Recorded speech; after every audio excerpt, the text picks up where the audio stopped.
We give you the facts, it's not what you think. Popeye Newsling, Young King, 1 yard, bless. Good morning, Popeye. Grandma watch Popeyes every morning and every night. What am I think? What am I think? You're listening to Popeye News Links. This is the Admiral Tibet who I represent, and remember, the time is so serious, cantankerous and dangerous. This is Popeye News Links. People of Center, St. Mary and surrounding. Yeah, watch Popeyes, mama. Here is Where I watch? Popeye. are you on exactly? If you are, Greetings viewers and subscribers. On August 6, 1962, Jamaica became an independent nation and a member of the British Commonwealth.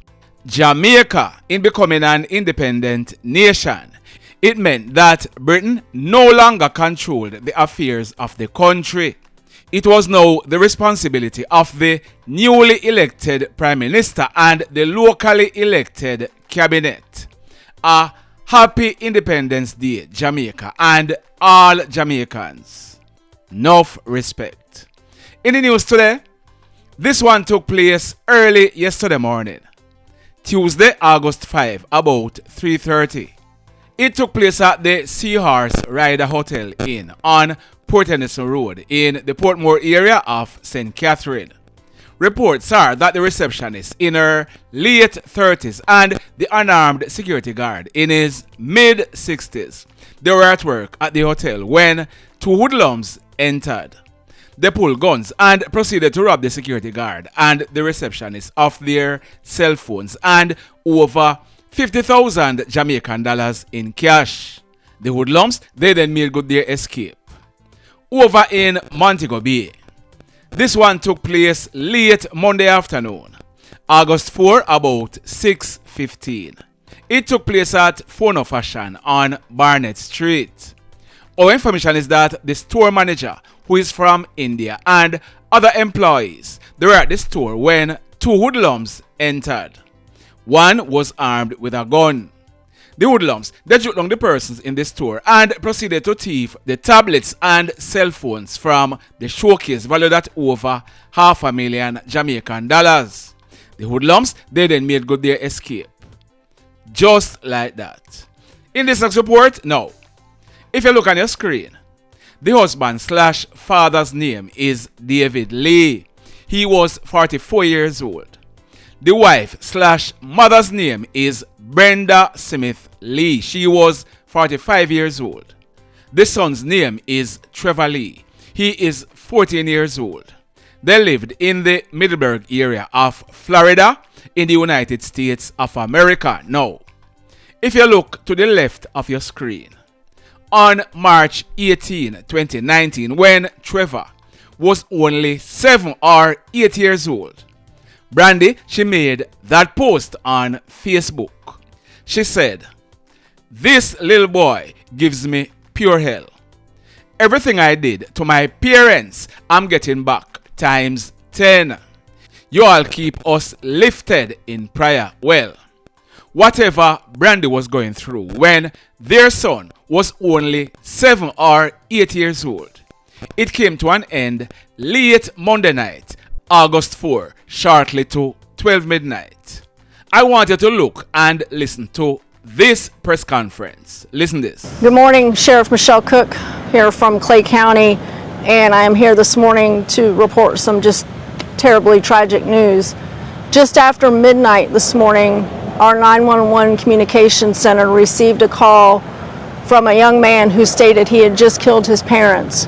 He stated that deputies could find his parents at the house and that he had walked just over a mile away to a church and he would await for deputies to arrive to take him into custody. Deputies responded immediately to both locations, the church and then to a home on out here in the Middleburg area. When deputies arrived to the church, they took 14-year-old Trevor Lee into custody. When almost simultaneously deputies arrived to the address in question, they found two deceased individuals inside, David Lee, 44 years of age, and Brandi Smith, 45 years of age.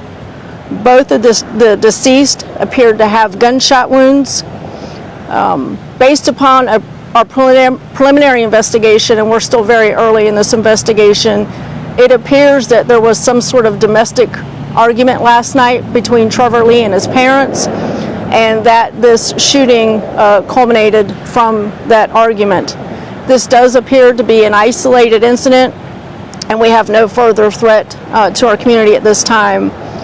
Again, this is a very active scene. Our detectives are working diligently to try to figure all of this out. We do want to extend our deepest sympathies to the family, the friends, and all of those who are affected by this heartbreaking incident, and we would like to ask anybody in the community that may have some information regarding Trevor Lee or his parents to please reach out to us at 904-264-6512, and with that I will take any questions.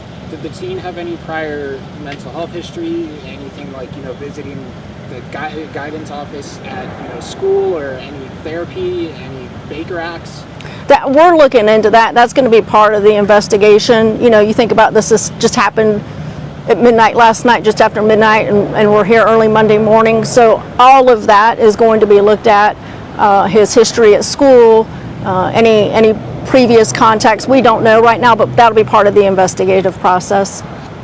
Just going by names alone, biological dad, do we have a relation with the woman? I believe these are both his biological parents at this time. I know the father is for sure. With different names, I was curious. Correct. Was it the parents' gun or was the kid's gun? At this time, we believe it's going to be the parents' gun, but we're still, again, looking into that through, talking to him, finding out where the gun was, how he got a hold of the gun, how did he know the gun was there. The gun was recovered at the scene. He left the gun at the scene when he walked to the church to call 911. Were they both shot just one single time, and if so, where? That I do not know. Again, part of the investigative process. And additionally, was there anyone else in the home, maybe a sibling who was obviously not harmed but was just in the home? At this time, it appears that only Trevor and his parents were in the home when this incident occurred. Anyone else? Anything else? Again, appreciate you guys coming out, and just, again, if any citizens have any information about Trevor Lee, please give us a call, 904-264-6512, or send us a Safe Watch tip. Thank you. Real quick, do you know if you've had any incidents at the home? Have you guys ever had to respond to the home? I don't know the answer to that yet. That's going to be part of the investigative process. Listen, we're still early, very early in this. Detectives, our crime scene technicians are still on scene. This is very, very early in this. Thank you. Boy, may I tell you, the mayhem. In this report, on May 15, earlier this year, I posted that photo on your screen. The guy's name is Rojay Denardo Webb, but he's also known as City Man.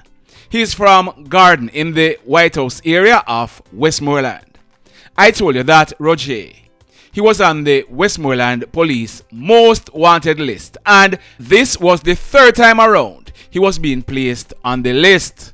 He was wanted for at least 2 murders, but he fled the island and he crossed the border into the United States of America. Rojay, he was held by ICE operatives and taken into custody at an ICE detention center. I told you that Rojay, he would be deported back to Jamaica and slapped with murder charges. Last month, on Thursday, July 24, Rojay, he was deported from the United States of America and placed into the custody of the Jamaican police. He has now been charged for the murder of that guy on your screen and the injury of 2 others. That guy, his name is Damion Thompson, but he was also known as Dasika. Dasika was 34 years old at the time. It is alleged that on Saturday night, February 11, 2023, about 10 o'clock, Dasika and 2 other persons, they were standing at the front of a bar in the area when Rojay and 2 of his cronies walked up with guns in their hands. The hoodlums, they opened gunfire at the group of persons who ran off in different directions. The hoodlums, they then ran away, making good their escape. When the smoke was clear, it was discovered that 3 guys who were in the group, they were shot. Daseka, he received gunshot wounds to his head and he died on the spot. Another guy, popularly known as Prommie, he was 32 years old at the time. He received a gunshot wound to his right foot. That guy on your screen, his name is Owayne Brown, but he was also known as Scribble. Scribble was 20 years old at the time. He received gunshot wounds to his right side. Like I said, Daseka, he died on the spot. Prommie and Scribble, they were rushed to hospital where they were both treated and eventually released. So that incident, it took place on the night of February 11, 2023. Scribble, he was last seen alive by a family member at the White House fishing village on Friday morning, October 11, last year about 8 o'clock. Early Monday morning, October 14, Scribble's decomposed body was seen lying on his back along a dirt track in the Vietnam area of Garden District in the White House police area. Postmortem examination revealed that Scribble, he was killed. Late February 2023, a guy named Akeem Melbourne, who was 20 years old at the time, he's living at Garden District. He was picked up by the police and he was charged for the murder of Daseka plus the wounding of Prommie and Scribble. A 23-year-old guy named Hepburn McCartney of Garden, he was later picked up by the police and he was also charged in relation to the incident. Rojay Webb, like I told you, he was deported from the United States of America last month and on Monday, he was charged for the murder of Daseka and the wounding of Prommie and Scribble. My information is that Rojay, he will also be charged for killing Scribble. The mayhem. This one, it took place Monday night, August 4 at minutes after 8 o'clock. It took place at Orange Bay Road in the Green Island police area of Hanover. Our information is that a guy, his name is Jermaine Campbell, but he was popularly known as Bossed. On the 20th of this month, Bossed, he will be celebrating his 40th birthday. He was a bike taxi operator and he was living on the Orange Bay scheme in Hanover. Reports are that Bossed, he was at his common law wife's home at Orange Bay Road. That common law wife is the mother of that guy on your screen. His name is Wayde Phillips, but he was popularly known as Skatta. Skatta, he lived at Orange Bay Road in the Lagood area of Hanover, where he was said to be the Don for the area. On Thursday morning, April 4, last year, about 11 o'clock, Skatta, he was at a stall that his mother operated at Bloody Bay Beach beside a popular hotel in Negril when a hoodlum pounced. The hoodlum, he opened gunfire, killing Skatta on the spot. Like I said, Bossed's common law wife is Skatta's mother. Monday night, both she and Bossed, they were seated on her veranda having dinner when a lone hoodlum walked up from behind the house. The hoodlum, he pulled a gun and opened gunfire, hitting Bossed to his upper body, killing him in the chair where he was seated. The hoodlum, he then made good his escape.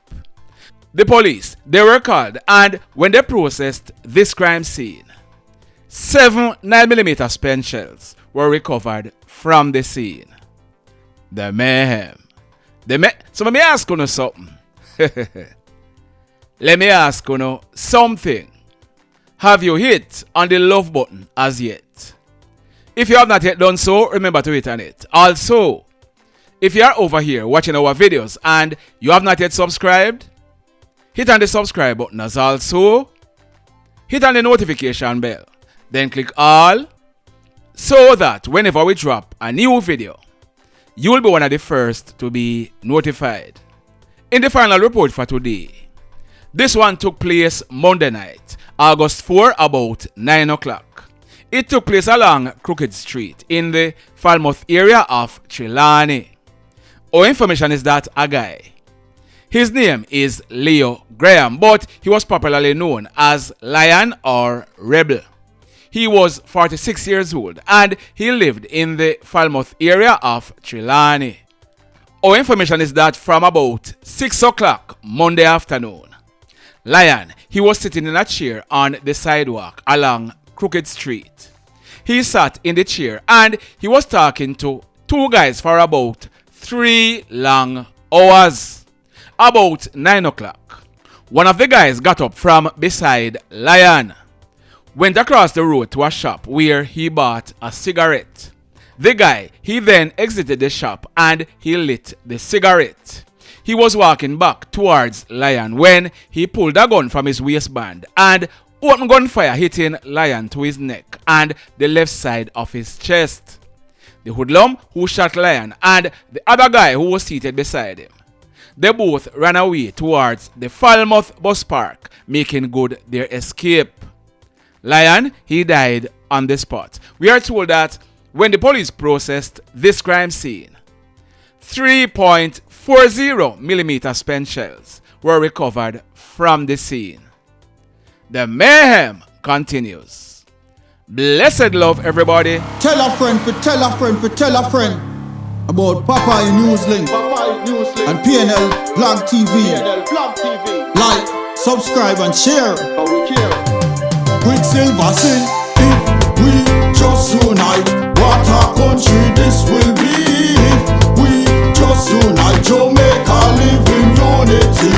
If we just unite, what a country this will be. If we just unite, Jamaica live in unity. Hey, crime it a mash up Jamaica. Criminals them a mash up Jamaica. Jamaicans mash up Jamaica. Oh Jamaica, me sweet Jamaica. Crime it a mash up Jamaica. Criminals them a mash up Jamaica. Jamaicans mash up Jamaica. Oh Jamaica, me sweet Jamaica. I coulda sunshine or rain. Jamaica, no problem, no pain. Rude boy them no out can't tame, but me want me country back. Give me country back. To the street and the lane, everybody them start complain. Bloodshed, what a shame, but me want me country back. Give me country back.